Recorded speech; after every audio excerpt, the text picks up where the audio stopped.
As you all are made aware, last week the court was going to do an in-camera review of the ex parte proceedings on June the 10th of 2024. In considering whether or not to have an in-camera discussion or review of the records, this court has decided to release the entirety of the transcript of those proceedings as courts one.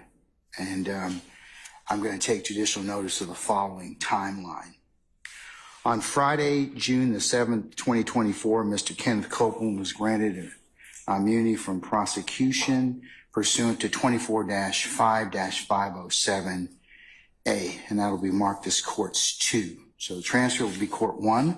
His immunity agreement, Mr. Copeland's, will be court 2.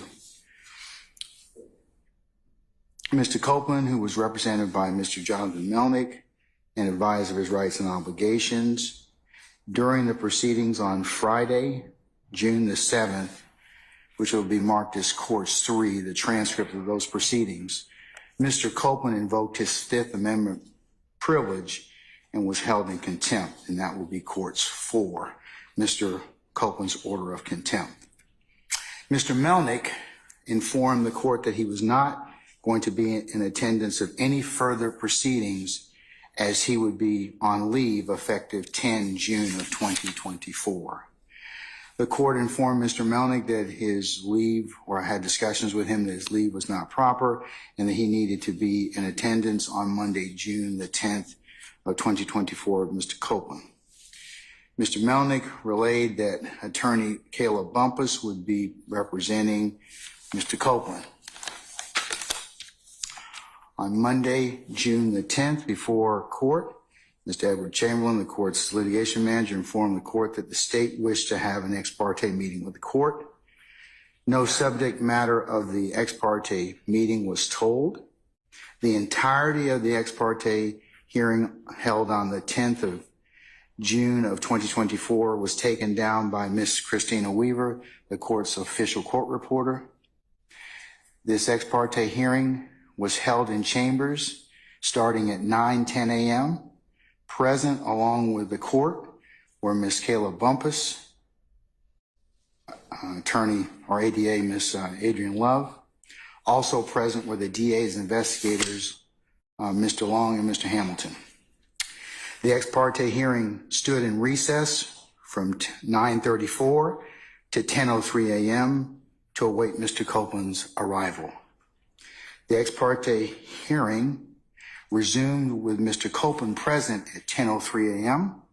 Also present were attorney Bumpus, Ms. Hilton, the DA's investigators Long and Hamilton, the court and security personnel, deputies Houston, McPherson, Brown, Sergeant Brown, and Sergeant Hall.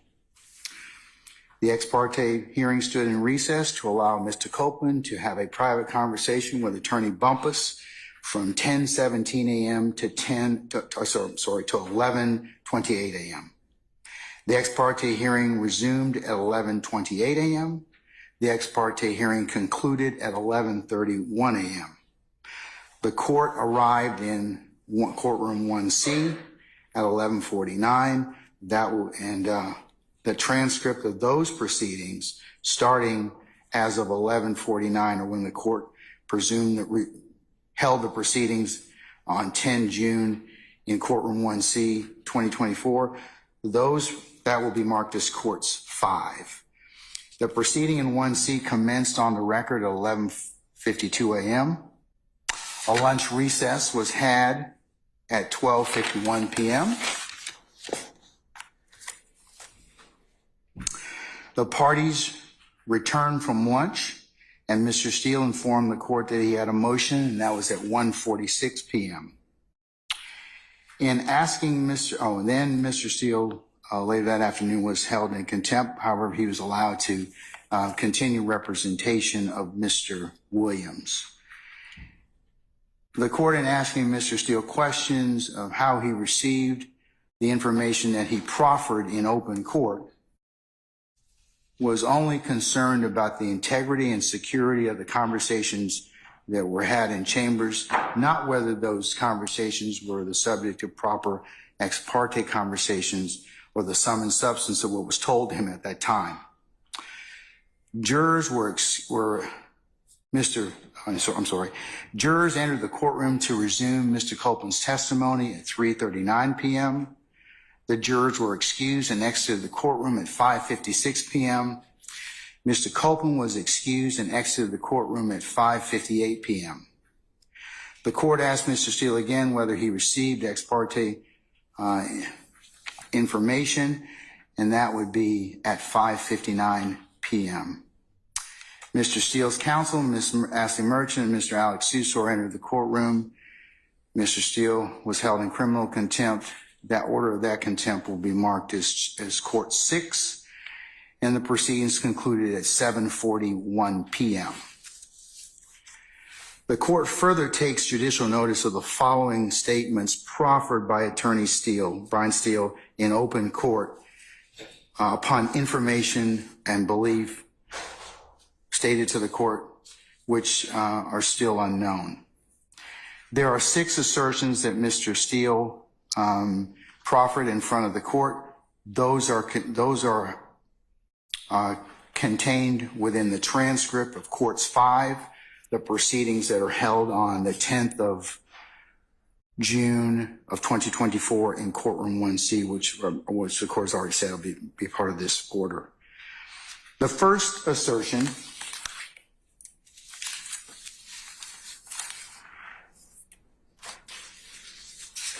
and the transcript bears out exactly what Mr. Steele said, so the court is paraphrasing the 6 assertions that Mr. Steele made. They're more aptly and more eloquently put in the record. The first one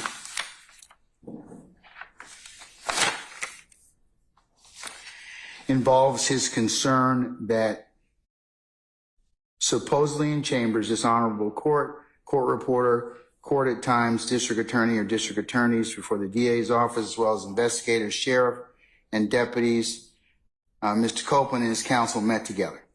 None of the defense team, to his knowledge, were present. Second assertion he makes is that Mr. Copeland intended to plead the Fifth Amendment.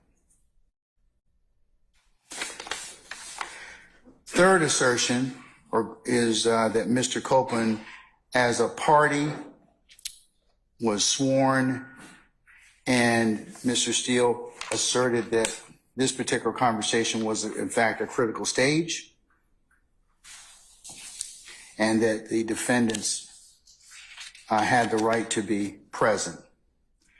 The fifth group of assertions involved Mr. Copeland not going to testify.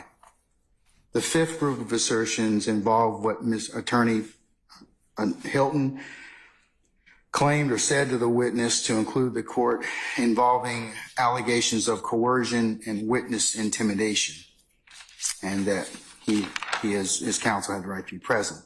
And the sixth assertion that was made in open court was that Mr. Copeland admitted to killing Donovan Thomas.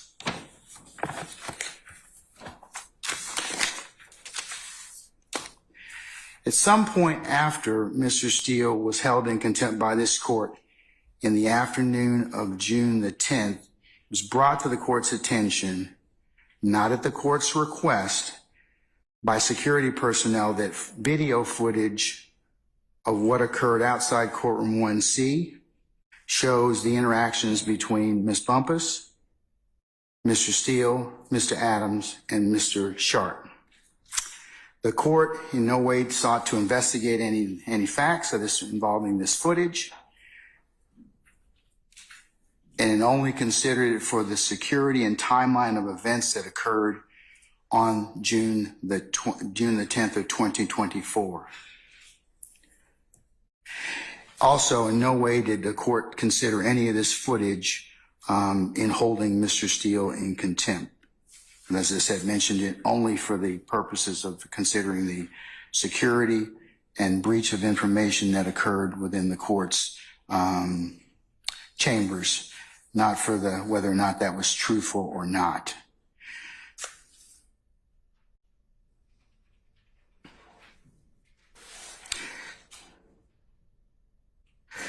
Mr. Steele makes further made three assertions on the 10th of June of 2024. One, he asserted that this was, on behalf of Mr. Williams and similar situated individuals, that this was, the court held an improper ex parte meeting. Secondly, that Mr. Copeland was a sworn witness and this was a critical stage.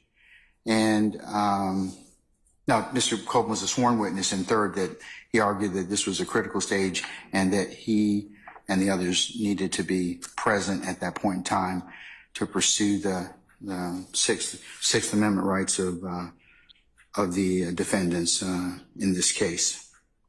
As to Mr. Steele's first assertion of whether or not the court held an improper ex parte meeting or hearing, the court is guided by Judicial Code of Conduct 2.9, which I'll take judicial notice of, which in pertinent part, where circumstances require ex parte communications are authorized for scheduling, administrative purposes, or emergencies that do not deal with the substantive matters or issues, provided that the judge reasonably believes that no party will gain any procedural, substantive, or tactical advantage as a result of the ex parte communication, and the judge makes provisions promptly to notify all parties of the substance of the ex parte communication and gives the parties an opportunity to respond. And in this particular circumstance, the transcript of these proceedings was just prepared and is final by my official court reporter, Ms. Weaver. And all counsel will be, as I said, given an opportunity to, as soon as the court finishes entering this order, it will be e-filed, so everyone will have a chance to take a look at it and use it as they see fit.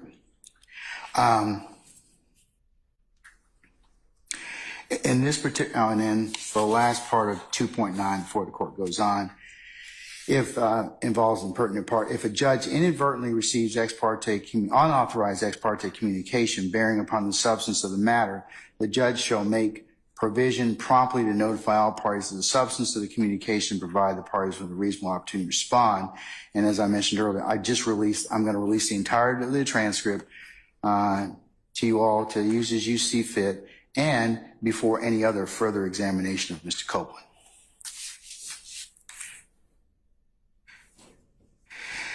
I'll address the issue of the emergency nature of this particular hearing or this particular conference in front of the court.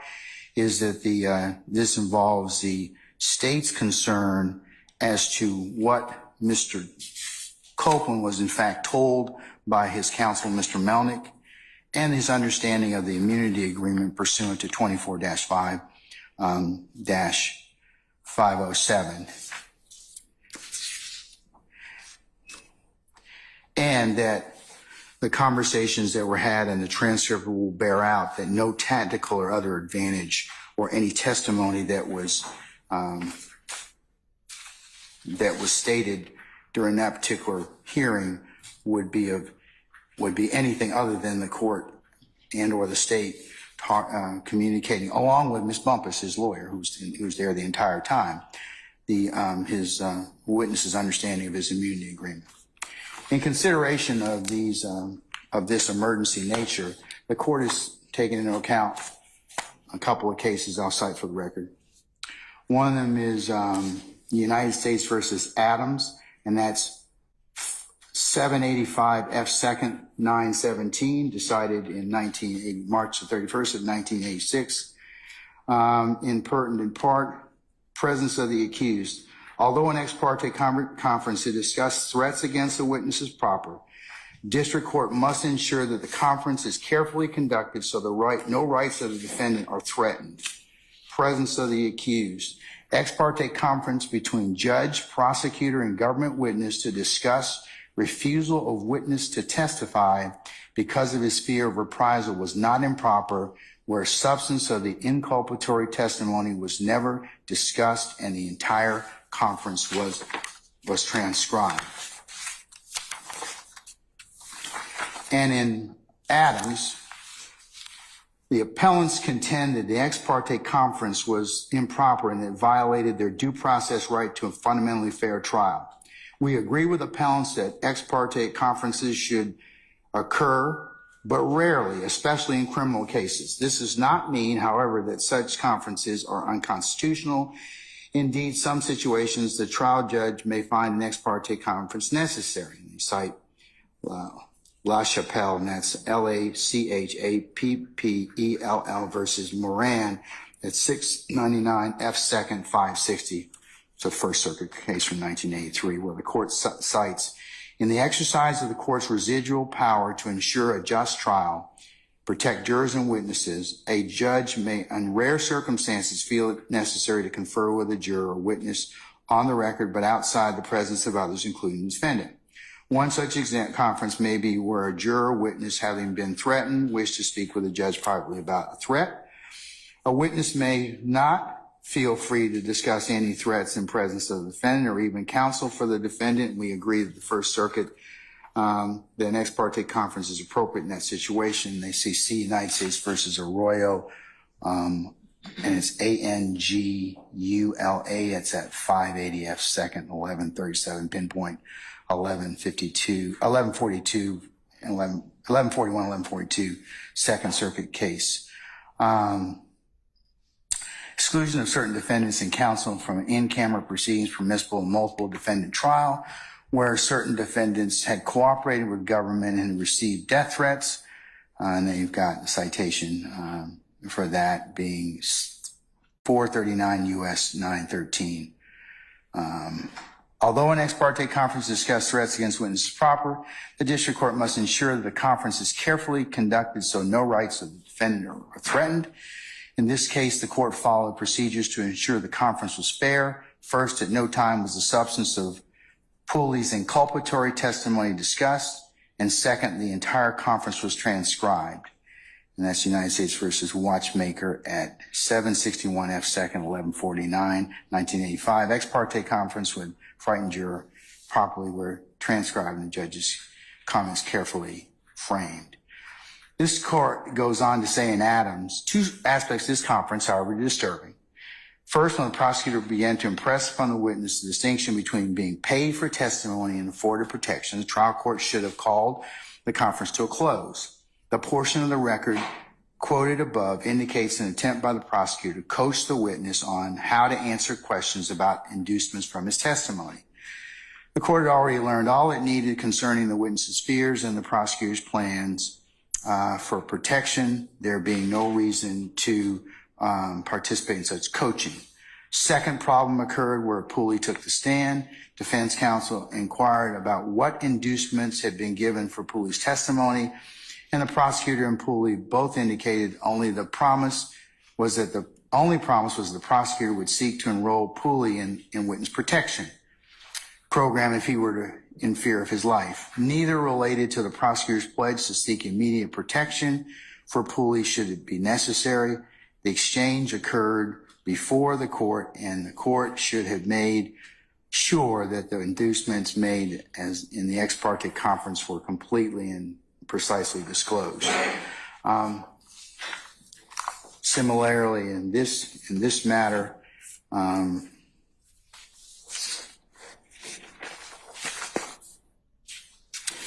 the only thing discussed between the state counsel for Mr. Copeland and this court were the understanding of his immunity agreement. There were no other testimonial statements made by in terms of what Mr. Copeland planned to testify to that were induced or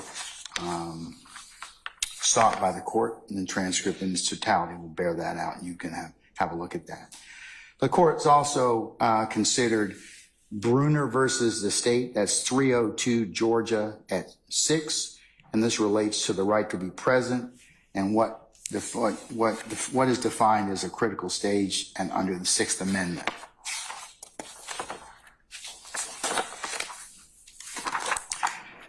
Bruner contends that he was denied the right under the Georgia Constitution to be present at certain critical stages of his trial proceedings.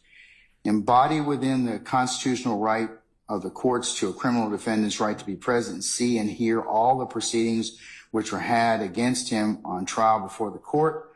Ward versus the State, 288 Georgia 641, pinpoint 645.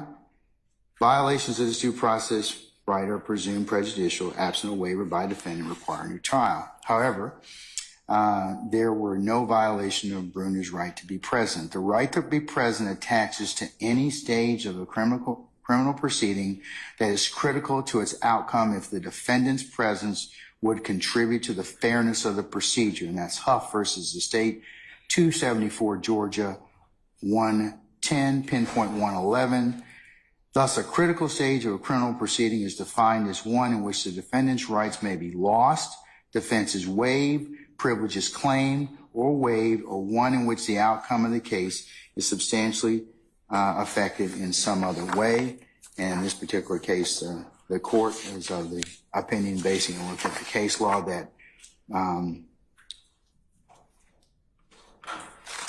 that this was a proper ex parte meeting pursuant to Rule 2.9, as well as the no party gained any tactical advantage, and that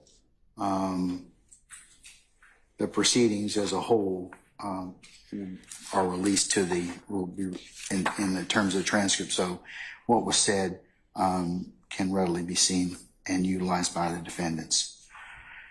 Okay, and the court lastly took into consideration Talton versus the State. That's 368 Georgia Appeals at 313, and that involves a Sixth Amendment critical stage definition that was decided June the 21st of 2023. And in pertinent part, in many instances, remand will be necessary when the right to be present claim under the Georgia Constitution is raised for the first time on appeal from criminal conviction. So Mr. Seals raised this at the appropriate time, and the court is in fact considering it. And the Georgia Constitution guarantees criminal defendant to be present, see, and hear all proceedings in which are against him on trial before the court. Criminal defendant's right to be present under the Georgia Constitution attaches to any stage of the criminal proceeding which is critical to its outcome if the defendant's presence would contribute to the fairness of the procedure, but the right does not extend to situations where a defendant's presence would be useless or benefit but shadow.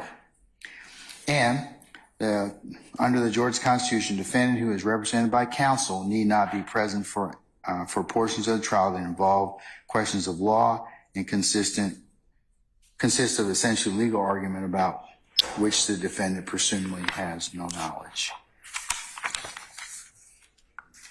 It is well settled under the Georgia Constitution guarantees a criminal defendant the right to be present and see, hear all the proceedings in which are had against him or trial before the court. It's Prickett versus the State, 314 Georgia 435 at 441 pinpoint. This right attaches to any stage of the criminal proceeding that is critical to the outcome of if the defendant's presence would be contribute to the fairness of the procedure. But the right does not extend to situations where the defendant's presence would be useless or benefit or shadow.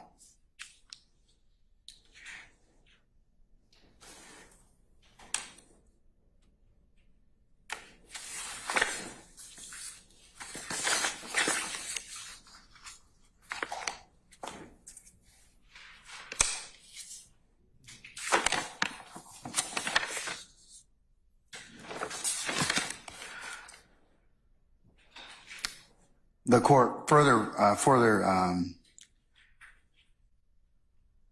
takes no position on whether Attorney Bumpus disclosed confidential or attorney-client matters. The court takes no position on whether Attorney Bumpus violated the duty of candor to other counsels involved in this case.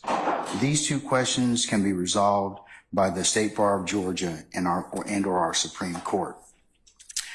The court further takes no position on whether Mr. Steele, his use of the June 10th proffered information, as his use on behalf of Mr. Williams falls within our guidelines as set forth in the Georgia Rules of Professional Conduct.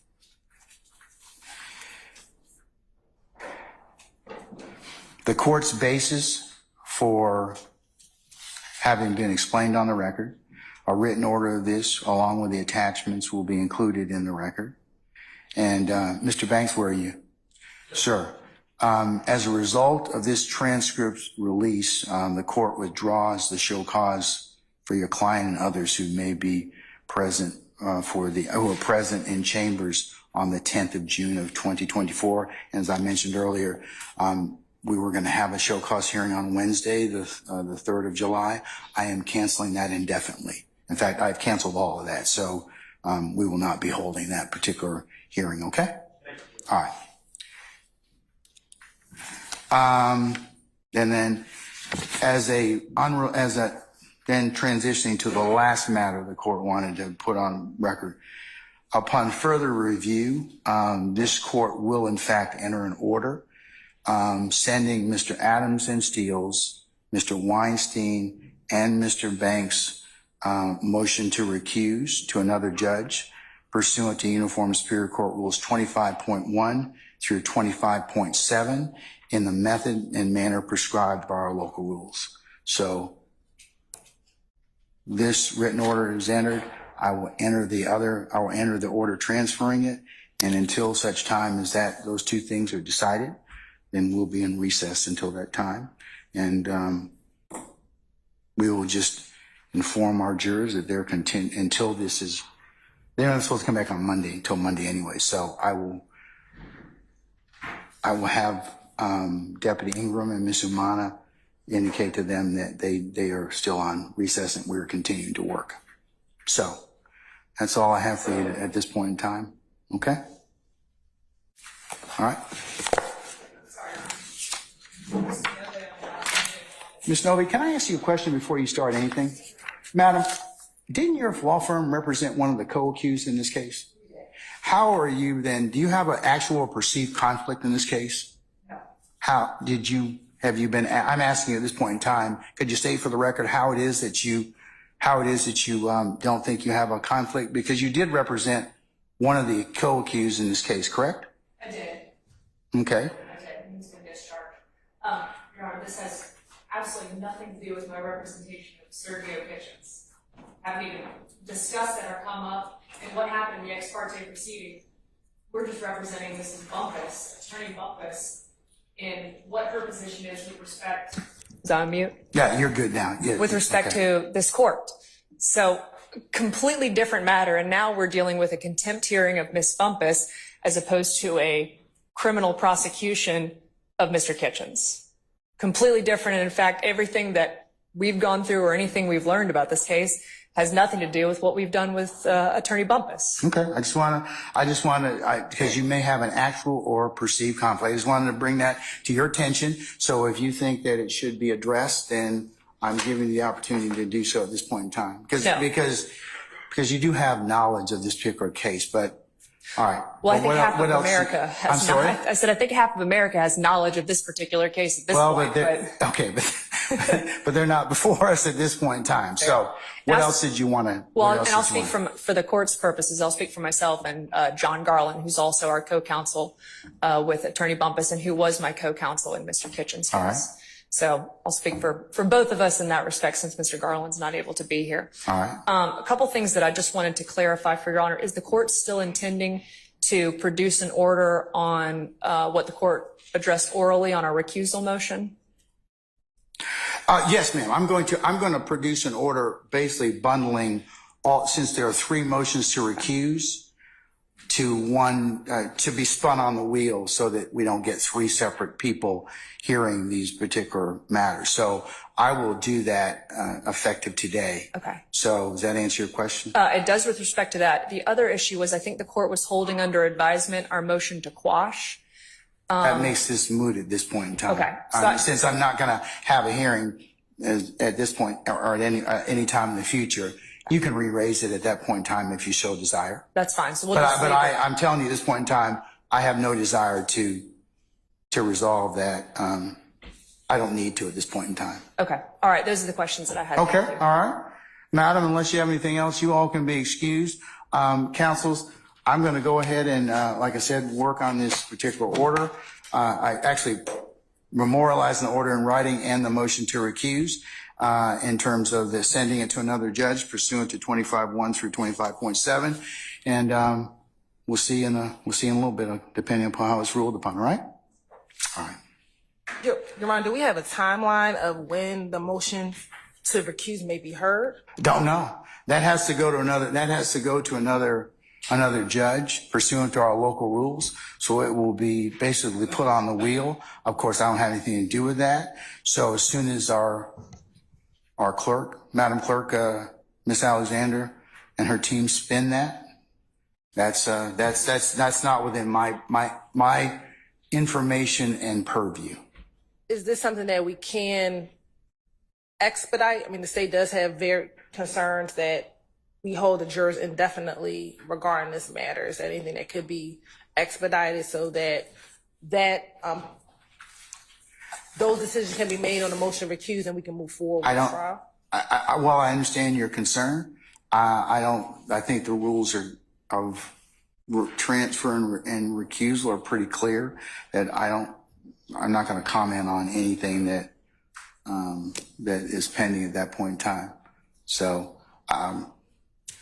hopefully it will get done fairly quickly in terms of somebody acting on it. Okay. All right, thank you, Your Honor. Okay. Anybody else? Mr. Steele, you rose just a second ago. Do you want to say something, sir? I thought you were recessed. Okay. All right. Okay.